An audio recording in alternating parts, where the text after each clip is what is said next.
Elon Musk's Grok AI was asked a simple question about Jesus' resurrection, but the response it generated sent shockwaves through religious communities worldwide. Because what Grok discovered wasn't just surprising, it was deliberately hidden from the world for over 1,000 years. 22 entire books excluded, buried, forgotten. Until now. When most Christians think about the Bible, they envision the same collection of texts that has been universally recognized for centuries. 66 books arranged in a specific order, telling a familiar narrative from Genesis to Revelation. This is the version taught in churches, quoted in sermons, and referenced in theological debates across the Western world. But what if everything you believed about the completeness of Scripture was fundamentally wrong? What if there exists an older, more comprehensive version of the Bible that contains information the world has been deliberately kept from knowing? This is where our story begins, and it leads us to a discovery so profound that when it was analyzed by one of the most advanced artificial intelligence systems ever created, the results shocked religious establishments, disturbed theological scholars, and ignited conversations among millions of people searching for spiritual truth. The Ethiopian Orthodox Tewahedo Church maintains what many historians and biblical scholars consider one of Christianity's oldest and most intact scriptural traditions. Their Bible doesn't follow the Western canon that contains 66 books. Instead, the Ethiopian biblical collection includes 81 books, and when you add certain liturgical and ecclesiastical texts, the number reaches 88. This means the Ethiopian Church has preserved 22 more books than Western Christianity acknowledges. 22 entire volumes of scripture that were systematically removed, deliberately cut out, and intentionally kept from the Christian populations of Europe, America, and the Western world. Understanding why this matters requires us to travel back through centuries of religious history and examine how the Christian Bible was assembled. The biblical canon wasn't delivered as a complete package by God or established through some magical process. It was constructed through a series of councils, debates, and political decisions made by church leaders over several centuries. Different Christian communities in different regions used different collections of texts. Egyptian churches included certain books that Syrian churches didn't use. Byzantine churches maintained texts that Western European churches had abandoned. And the Ethiopian church, geographically isolated from Western Christendom, continued using a much more comprehensive collection. During the Council of Nicaea in 325 AD and later at the Council of Trent in 1546, church authorities made deliberate choices about which texts would be considered divinely inspired and therefore canonical. These decisions weren't made purely on theological grounds. Politics played a significant role. Power dynamics influenced which books survived and which were condemned. Economic considerations mattered. The desire to create a unified, controlled doctrine meant that texts which challenged institutional authority or contradicted emerging church orthodoxy were labeled as apocryphal and excluded from official Bibles. The Ethiopian church never received these edicts with the same authority that Western churches did. Separated by distance, desert, and distinct cultural traditions, Ethiopian Christianity developed independently. They maintained texts that Rome had rejected. They preserved books that Constantinople had condemned. They kept scriptural materials that Western Europe had declared heretical or unreliable. This decision to maintain a fuller canon turned out to be one of the most historically significant choices any religious institution ever made. The Ethiopian biblical texts include books with names that most Western Christians have never heard. 1st and 2nd Enoch, the Book of Jubilees, the books of Maccabean, the Epistle of Barnabas, the Apocalypse of Peter, and many others. These aren't peripheral texts or minor writings. Some contain the most detailed spiritual teachings ever attributed to Jesus Christ himself. Others provide alternative histories and chronologies that contradict the narratives found in standard Western Bibles. Together, they paint a picture of early Christianity that is significantly different from what Western churches have taught for 2,000 years. Most significantly, many of these excluded Ethiopian texts contain detailed post-resurrection teachings from Jesus. In the Western New Testament, the period after Jesus rises from the dead is covered remarkably briefly. He appears to his disciples a few times. He gives them instructions to spread the gospel. He ascends into heaven. The entire post-resurrection narrative occupies maybe 30 pages in most Bibles. But in the Ethiopian scriptures, those 40 days between resurrection and ascension contain hundreds of pages of detailed teachings, prophecies, and warnings. These teachings are startling in their specificity and their apparent relevance to contemporary times. In these Ethiopian texts, Jesus speaks extensively about corruption that would arise within institutions claiming to represent him. He names individuals who would distort his message. He delivers prophecies about false temples and deceptive religious leadership. He warns repeatedly that his kingdom is spiritual, not material, and cannot be contained within physical buildings or bureaucratic structures. He emphasizes that those who truly follow him should be skeptical of religious authority that distances God from people or mediates spiritual experience through institutional hierarchy. The implications are staggering. The teachings that Jesus allegedly delivered during those mysterious 40 days after his resurrection directly contradict several fundamental doctrines that Western Christianity has built its entire institutional structure around. They challenge the authority of the church hierarchy. They question the necessity of priests as mediators between humans and God. They warn against the accumulation of wealth by religious institutions. They critique the construction of grand temples and cathedrals. They suggest that the spiritual corruption Jesus warned about would indeed manifest throughout Christian history. This is exactly the kind of material that would have created enormous problems for church authorities trying to consolidate power in the early centuries of Christianity. Texts that emphasized spiritual authority over institutional authority. Teachings that suggested skepticism toward religious hierarchies was actually aligned with Jesus' own warnings. Prophecies that seemed to describe the very institutional corruption that the church was engaged in perpetrating. From the perspective of church leaders seeking to establish centralized power structures, these texts were extremely dangerous. So the Ethiopian church's decision to maintain these texts becomes even more remarkable. While Western Christianity was systematically removing materials that challenged institutional authority, the Ethiopian church was preserving them. While Rome was consolidating power through a standardized canon, Ethiopia was maintaining theological diversity and spiritual complexity. For 17 centuries, the Ethiopian church kept these texts alive, copied them by hand, protected them through countless invasions and hardships, and passed them down through generations of monks and believers. Now fast forward to 2026. The world has changed dramatically. The internet has made information globally accessible. Artificial intelligence has emerged as a powerful tool for analyzing vast amounts of complex data and identifying patterns. And someone posed a question to Grok, the advanced AI system developed by Elon Musk's company. What does the Ethiopian Bible teach about Jesus' resurrection? Grok is not an ordinary chatbot. It was designed with sophisticated capabilities for processing information across multiple domains, conducting pattern analysis, and synthesizing complex ideas. When the question about the Ethiopian Bible's resurrection teachings was fed into Grok, the AI didn't simply retrieve pre-programmed answers. Instead, it engaged in genuine analytical work, examining ancient texts, comparing different scriptural traditions, and identifying patterns that connected these ancient teachings to documented historical events. What Grok's analysis revealed shocked people worldwide. The AI systematically demonstrated how the post-resurrection warnings Jesus allegedly delivered in the Ethiopian texts had been fulfilled throughout Christian history with remarkable specificity. It showed how the corruption Jesus warned about actually manifested in the institutional church. It illustrated how the warnings about false temples could be interpreted as applying to the massive cathedrals and basilicas that the church built. It demonstrated how the prophecies about deceptive religious leadership seemed to describe specific historical periods when the church was at its most corrupt. But here's what made Grok's response particularly disturbing to religious institutions. The AI wasn't speculating or theorizing. It was pattern matching. It was identifying correlations between specific ancient warnings and documented historical events.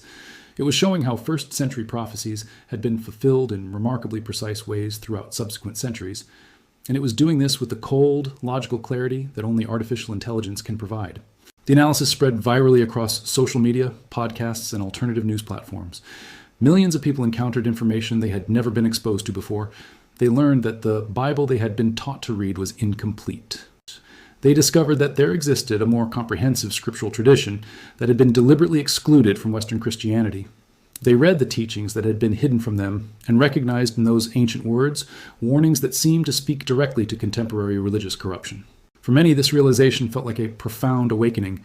It explained inconsistencies they had noticed in Christian theology. It addressed hypocrisies they had observed in institutional religion. It provided scriptural justification for the skepticism they felt toward organized Christianity. The hidden Ethiopian texts, combined with Grok's analytical breakdown of their implications, offered a coherent alternative narrative to the official story they had been taught. Religious institutions responded in various ways. Some attempted to discredit Grok's analysis, claiming that artificial intelligence couldn't possibly understand spiritual truths. Others argued that the Ethiopian texts were unreliable, or that their post-resurrection teachings were later additions without genuine historical basis. Still, others simply refused to engage with the information at all, dismissing it as heresy or the product of an algorithm programmed with anti-religious bias. But the viral spread couldn't be stopped. Too many people had already encountered the information.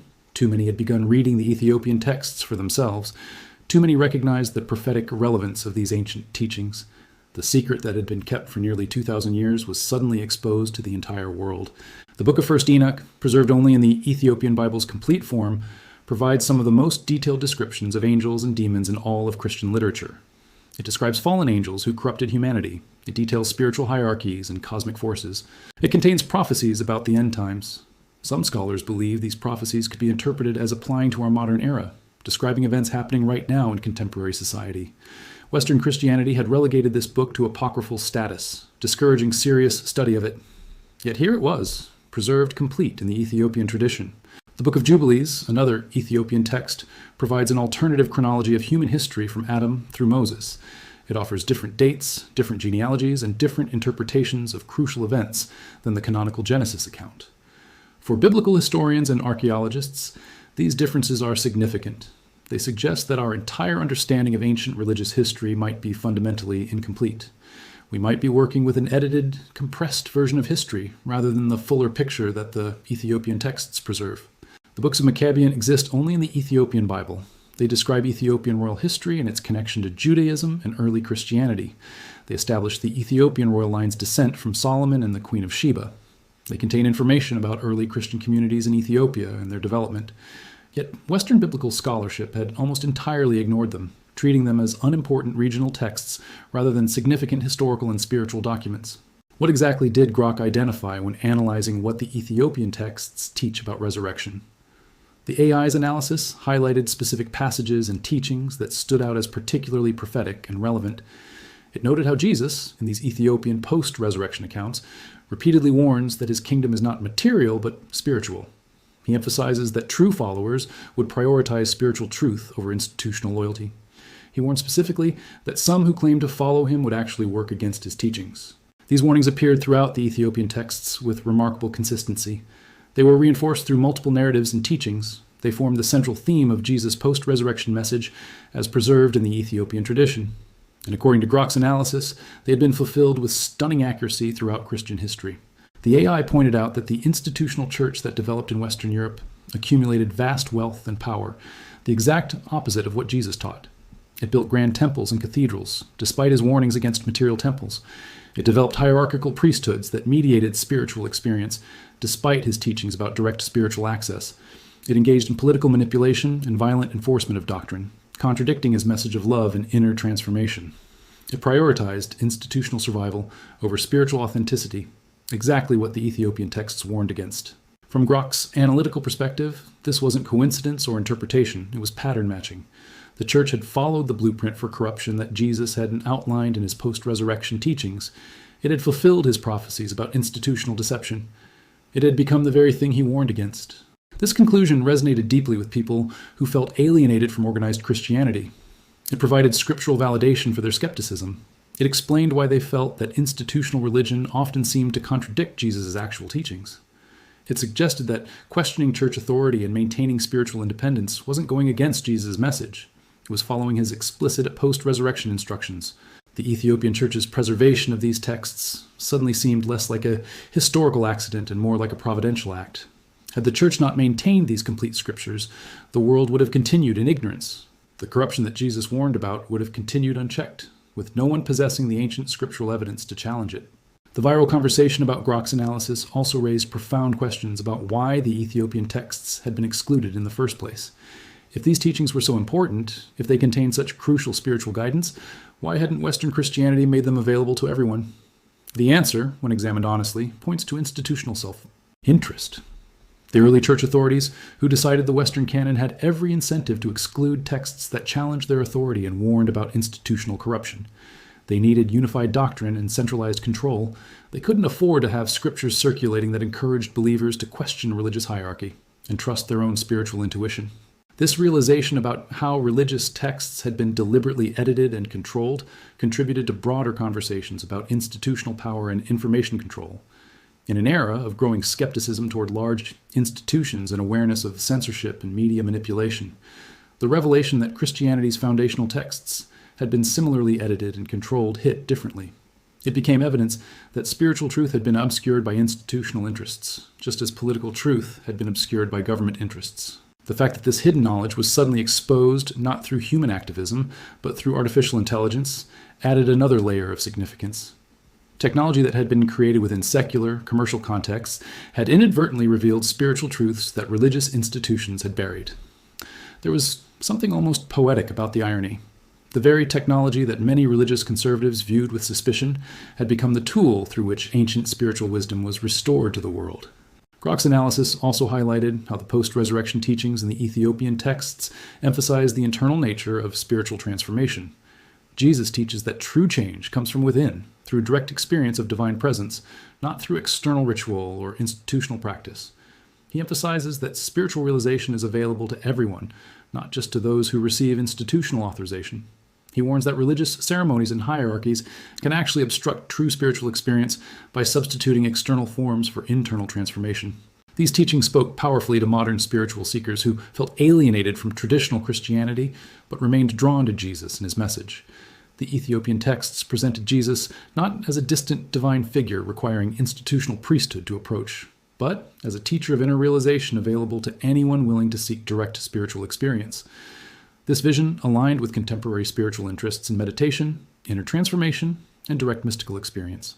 The comparison between what the Ethiopian texts teach and what contemporary institutional Christianity practices became increasingly stark. Where Jesus emphasized inner realization, the church emphasized external ritual. Where he taught direct spiritual access, the church insisted on institutional mediation. Where he warned against material temples, the church built cathedrals. Where he emphasized skepticism toward religious authority, the church demanded absolute obedience. The contradictions were impossible to ignore once the hidden texts had been exposed. Grok's analysis essentially provided documentary evidence that these contradictions were not accidental, but prophesied. Jesus had specifically warned that this kind of corruption would occur. He had explicitly predicted that his message would be distorted by those claiming to represent him. The fulfillment of these prophecies throughout Christian history was not coincidence. It was the precise unfolding of spiritual truths that Jesus had outlined 2,000 years ago. For many people, this realization represented a fundamental shift in perspective. They had been taught to accept institutional Christianity as the authentic expression of Jesus' teachings, but the hidden Ethiopian texts suggested that Jesus himself had warned his followers to be skeptical of exactly the kind of institutional religion that had developed in his name. The institution that claimed to represent him most faithfully had actually become the primary target of his post-resurrection warnings. This cognitive dissonance drove many people to seek alternative understandings of Christianity. Some explored the Ethiopian Orthodox Church, hoping to find a more authentic expression of Christian faith. Others turned to esoteric and mystical interpretations of Scripture. Still, others abandoned institutional religion entirely, seeking spiritual paths outside Christianity altogether. But regardless of the direction they moved, the exposure of the hidden Ethiopian texts had catalyzed genuine spiritual questioning. The viral conversation also raised practical questions about accessibility to spiritual truth. If these crucial texts had been excluded from the Western canon, what other important spiritual knowledge might be hidden? What other texts might have been deemed dangerous by institutional authorities and therefore suppressed? The revelation about the Ethiopian Bible suggested a broader pattern of spiritual knowledge being controlled and concealed by powerful institutions. This awareness contributed to growing interest in alternative spiritual traditions and texts. People began exploring Gnosticism, Sufism, Buddhism, Hinduism, and other traditions that emphasized direct mystical experience over institutional mediation. They sought out lost gospels and apocryphal texts. They studied esoteric traditions that claimed to preserve hidden teachings. The exposure of the Ethiopian Bible's exclusion had opened a door to broader questioning about what else had been hidden. The Ethiopian Church's role in this narrative also gained recognition. For centuries, this ancient institution had been marginalized by Western Christianity, treated as a peripheral tradition of minor importance. But their steadfast commitment to preserving complete Scripture suddenly revealed them as custodians of crucial spiritual wisdom. The African church that Western Christians had largely ignored had actually been protecting something invaluable for the entire world. This realization contributed to broader conversations about decolonization and the recovery of non-Western perspectives. It suggested that Western Christianity's dominant narrative might not be the most complete or accurate expression of Christian truth. It proposed that African, Asian, and other non-Western Christian traditions might contain wisdom that Western Christianity had lost or deliberately suppressed. It raised questions about what other important knowledge might have been overlooked or dismissed because it came from non-Western sources. The story of Grok's analysis of the Ethiopian Bible's resurrection teachings became a case study in how technology could democratize access to information that powerful institutions had controlled. No single person or organization could now suppress this knowledge. It had been released into the global information ecosystem. Millions had encountered it. It had been discussed, debated, shared, and analyzed from countless angles. The secret was out, and there was no putting it back. Religious institutions continued to respond in various ways. Some initiated serious study of the Ethiopian texts, attempting to integrate their insights into contemporary theology. Others remained defensive, arguing that the Ethiopian Church's broader canon didn't necessarily mean their texts were more authoritative than the Western canon. Still, others tried to marginalize Grok's analysis as the product of an algorithm without spiritual understanding. But public consciousness had been shifted. The narrative of Christianity as a stable, unchanging tradition handed down from ancient times had been disrupted. The revelation that the Bible itself had been edited and that crucial teachings had been deliberately excluded had opened profound questions about religious authority and spiritual truth. People had been forced to confront the reality that what they had been taught about Christianity was incomplete and had been shaped by institutional interests and political decisions. This didn't necessarily make people abandon Christianity, but it did make them more skeptical, more questioning, and more likely to seek out alternative sources of spiritual wisdom. It encouraged them to read the excluded texts themselves rather than accepting institutional interpretations. It suggested that personal spiritual experience and individual discernment might be more reliable guides than institutional authority. The Ethiopian Bible, preserved for 17 centuries by a distant African church, had become a tool for spiritual awakening in the modern world. The teachings Jesus allegedly delivered after his resurrection, which institutional Christianity had tried to suppress, were now accessible to anyone with an internet connection. The prophecies about institutional corruption that had been hidden from Western believers were now recognized as stunningly accurate descriptions of documented historical events. Grok's role in this revelation was significant, but perhaps not the most important aspect. The AI had simply done what artificial intelligence does well. It analyzed patterns and drew connections. It compared ancient teachings with historical events and identified correlations. But the human significance of those patterns and correlations was what mattered. The AI had revealed something that human institutions should have never hidden in the first place. What remains to be seen is how this revelation will ultimately reshape Christianity and spirituality in the Western world. Will people return to institutional churches, hoping to find reform and authentic practice grounded in the complete Ethiopian texts? Will they abandon institutional religion entirely, seeking spiritual truth through independent study and personal experience? Will new religious communities emerge, built on the foundation of the complete scriptural tradition, rather than the edited Western canon? The story of Elon Musk's Grok AI and the Ethiopian Bible's resurrection teachings demonstrates something crucial about our contemporary moment. Ancient wisdom, institutional power, technological capability, and global information networks have intersected in unprecedented ways. Truths that were hidden for nearly 2,000 years can now be exposed and discussed by millions of people within days. Institutions that once had absolute control over spiritual knowledge can no longer suppress information that contradicts their interests.